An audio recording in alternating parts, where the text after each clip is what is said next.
So, Columbus didn't even remotely discover America. So, why do we record him as being the one that did? I don't fully understand this. I'm just going to explore. Here's what I see. When Columbus made his journey, was it 1492? The Portuguese had been sailing around in boats capable of making it to America for quite a while. As well as the fucking like pirate fleets and shit and, traders and whatever else that operate at the mouth of the Mediterranean. They were also in boats capable of making this journey. I think that people have been coming to the Americas since like the Roman times, maybe even before that. Like, it wouldn't surprise me to find out that the Egyptians made it here somehow. Like, people get around. The Egyptians went to Australia. Let that sink in.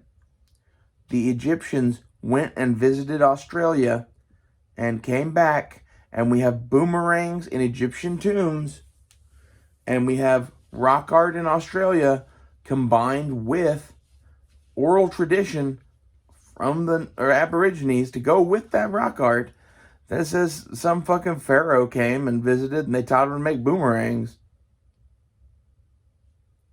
No shit.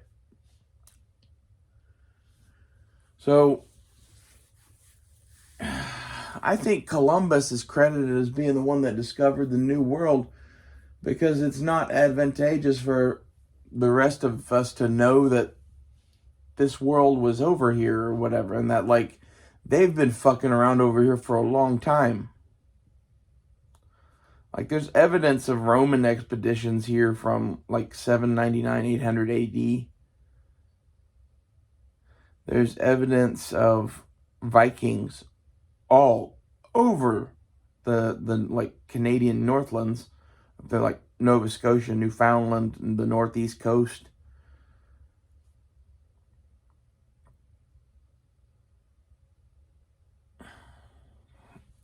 Combine that with the fact that, like, there's the story of the Aztec god Quetzalcoatl is that he was a dragon god that was born into some sort of a human form and arrived on their shores clad in metal armor.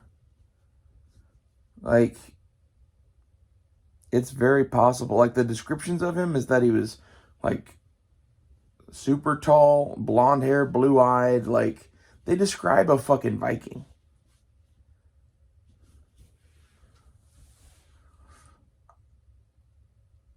I think it is to the world's benefit or whatever, like, especially like the rich people, that most of us don't have any fucking clue what actually happened in the last couple thousand years. And they fucked with history to the point that, like, we don't really have a full appreciation of what happened. Because I think what happened is people had been trading with probably Brazil and the Caribbean. And by trading, I mean they were going over there and, like, killing people and taking their shit, probably. They've been doing that for a long time, would be my guess.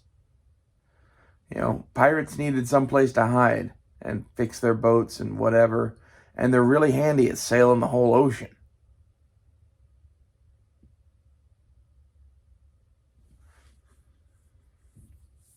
The South Atlantic, the jump from one, was it Cape of Good Hope or whatever? No, that's not it. The jump from that hump of fucking Africa to Brazil is not as big of a jump as it is from, like, Spain to the Caribbean. And, like, half of the thing people don't realize about, boats and sailors and everything else is the reason that we call it the New World is basically because you couldn't get there without sailing away from the sight of land. Everywhere else in the old world, you could just keep sailing around the coast and get there.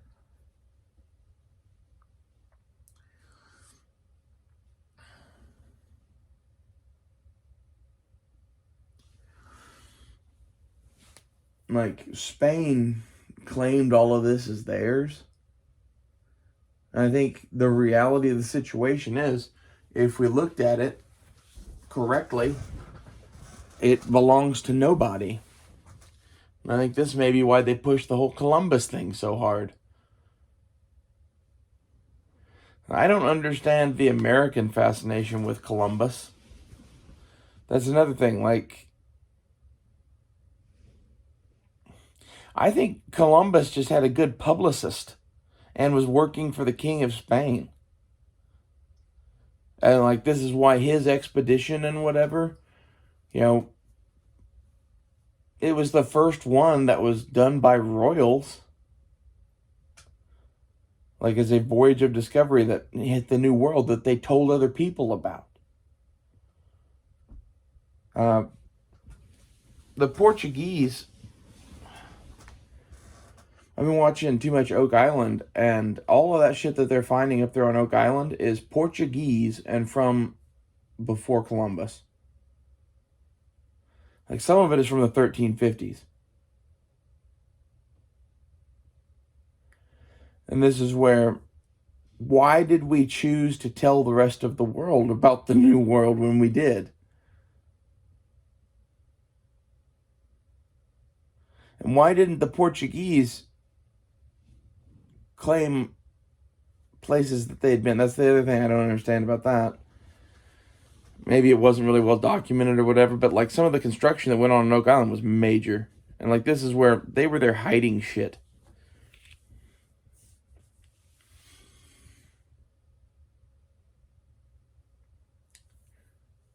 When I see Columbus now, it's a lot like seeing, I don't know, famous people that do what I do and everybody loves it. It's a lot like that. I think he was just like some fucking famous motherfucker that did the same thing everybody else was doing. Everybody that could string together a sail and rudder and fucking a boat capable of making it across the ocean was trying to go find new shit. And they were exploring Africa and going around Africa to Asia to gather up shit. And they've been doing that for forever. It's not insane to think that, you know, somebody got blown off course a couple times, and that, like, the thing is, if a couple of boats got blown off course, they might not have told nobody, except it would have spread amongst their crews with, like, the rumor mills of the fucking, like, other ships and little pirate bars and shit in ports.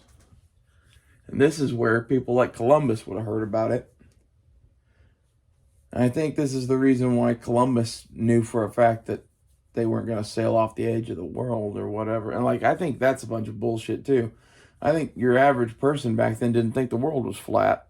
I think probably half of them did, because people are stupid, and that took a while to get over that shit. Like, it's coming back now. And, like, there's some parts of it where I get why it's coming back now. The government has lied to us so much that, like, we're starting to question reality.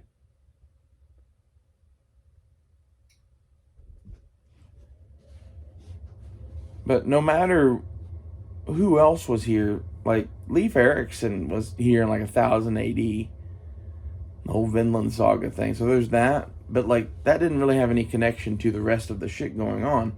The thing that I think did have a connection to the rest of the shit going on is all of, like, the Roman and Portuguese expeditions. Like, some of the Romans are actually more like French. They're like Carolingians.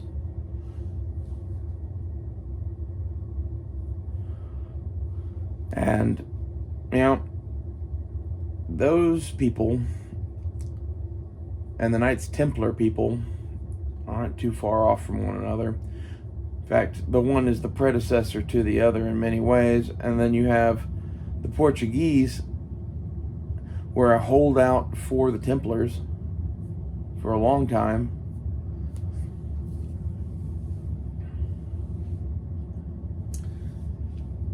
There's much more to the story of what happened in America than what we've been led to believe.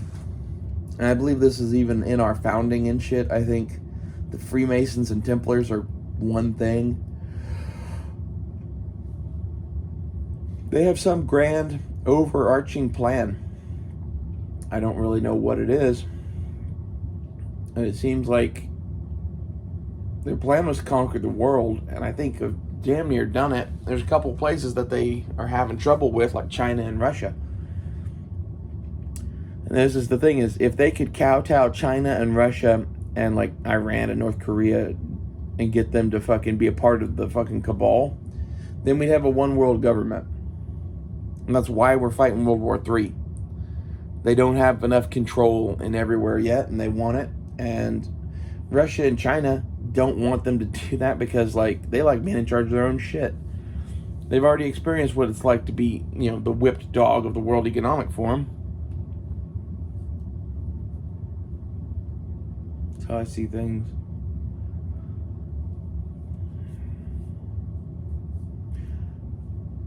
Why in the fuck do they insist on teaching every fucking school child that Columbus discovered America, when that is not even remotely true? That's my question.